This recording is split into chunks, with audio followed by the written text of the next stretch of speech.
Yan, ihaw tayo mga idol. Barbecue na baboy. Yan, binabad ko yan sa ano, sa kalamansi, saka sa oyster, saka sa tuyo. Kainin tayo paminsan-minsan ng masarap. Pero bago yan mga idol ay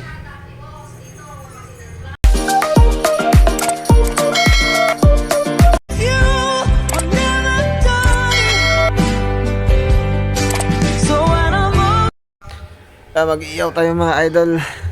Ito binabad na. Binabad ng hearty ko. Ayan. Kaiyaw tayo paminsan-minsan ng baboy. Nakakamiss kumain ng baboy dito sa Pinas. Lalo na pag itong baboy na to. Wow, mukhang masarap to ha. Ayan ha. Magluto tayo ng baboy no. Tapos na yung kontrata natin sa Japan. Tambay muna tayo dito sa Pinas. Sa mga gusto magtrabaho sa Japan ng chicken chopper, mag-apply na kayo. Kaya maraming hiring ngayon sa agency namin. Sa naging agency ko nga pala. Disclaimer lang nga pala no. Hindi po ako recruiter ng mga agency. Nasabi ko lang po sa inyo kung saan po kayo pwede mag-apply. Mag-apply po kayo sa Ono Overseas Placement Incorporated or Ono Agency. Yan po yung naging agency ko dito sa Pinas. Marami po silang pinapalis pa Japan. Hindi lang Japan yung hawak nila, marami rin silang hawak na ibang country. Kaya pwede po kayong mag-apply diyan. Ang dami pang uuwi ngayon ng mga chicken chopper sa Japan na tapos na yung kontrata nila, kaya ang dami nilang hiring ngayon sa sa agency. Kaya sa mga gusto mag-apply pa Japan, mag-apply na kayo. Pagkakataon niyo na maganda rin magtrabaho sa Japan. Saka okay din naman yung sahod sa Japan. Saka maganda doon magtrabaho kasi tahimik ba. Walang mga doon magnanakaw pag nawala yung mga gamit mo, hindi basta-basta nawawala. Kaya yun lang kinagandahan doon sa Japan Saka sa Japan din pala, pasortihan din sa sa mga employer minsan may mga employer na hindi masyado mabait. Or minsan may employer na mabait. Pero sa amin, okay po yung employer namin, mabait. Kaya pag na-apply ka ng mga chicken chopper, pag napunta po kayo doon maganda. Mabait pa yung employer doon, saka lagi kayo may doon. May field trip po kayo doon taon-taon. Pupunta kayo sa mga ibang lugar, mamamasyal kayo. Libre ng company yon. Saka hindi lang yon. Marami pang ibang mga doon, mga events na inaano ng mga company. Yan pa yung kinagandahan doon, Sa maganda rin ang sahod sa Japan, Nakakasahod din kayo ng malaki-laki doon, nadidepende sa sa OT nyo.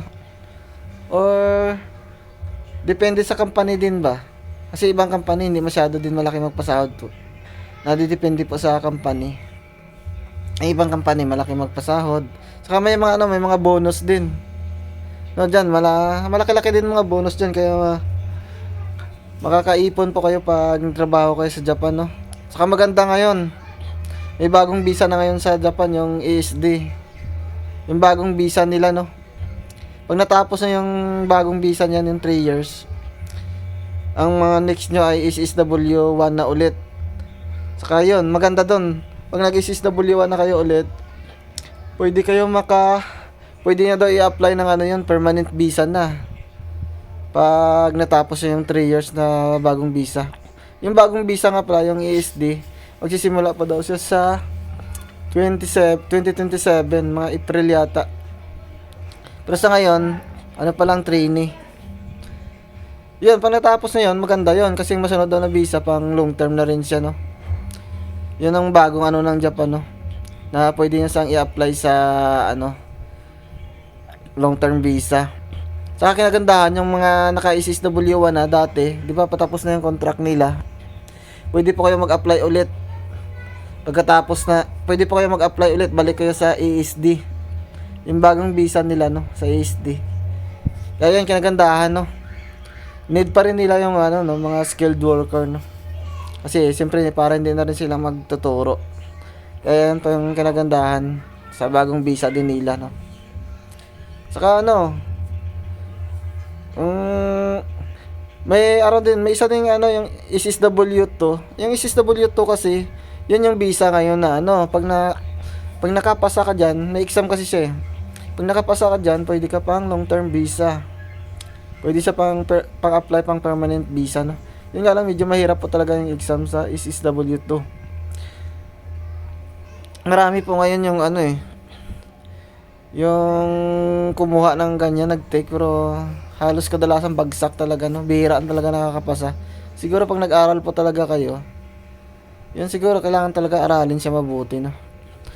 Sa mga ano din, sa mga gusto din ng ano, yung hindi na kayo magte-take ng exam, siyempre may mga tips ako sa inyo, no? Para hindi na kayo, nadidepende din yun sa employer, no? Yung ibang employer, nagbibigay sila ng long-term visa, yung sponsored ng company. Lalo na sa mga ano, anong tawag nito? Engineering visa. Yun yung yung isang visa sa Japan, engineering visa na. Yun nga lang, kailangan doon college graduate ka. Mga 4 years course. Mga tips ko lang yan sa inyo mga idol. So, sa mga gusto magtrabaho sa Japan. Marami din ako mga video dyan, mga tips mga idol, no? Hanapin nyo lang, makakakuha kayo ng mga tips dyan. Yan lang mga idol, no? Kung mga interesado kayo, mag-apply na kayo sa agency. Baka kayo nang ulit. Saka ano yan, siyempre, maganda din sa trabaho sa Japan, no? Pang matagalan.